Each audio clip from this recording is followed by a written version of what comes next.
So excited to share with you one of my most favorite protein-packed brunch recipes.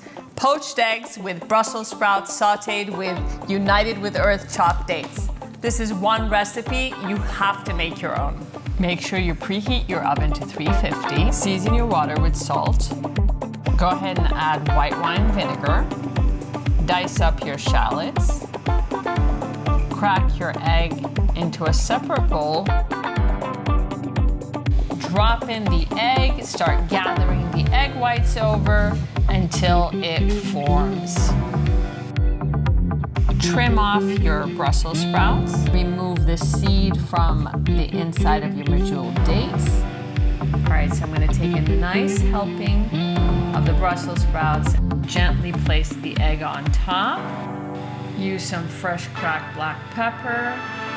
Season nicely, and there you have it.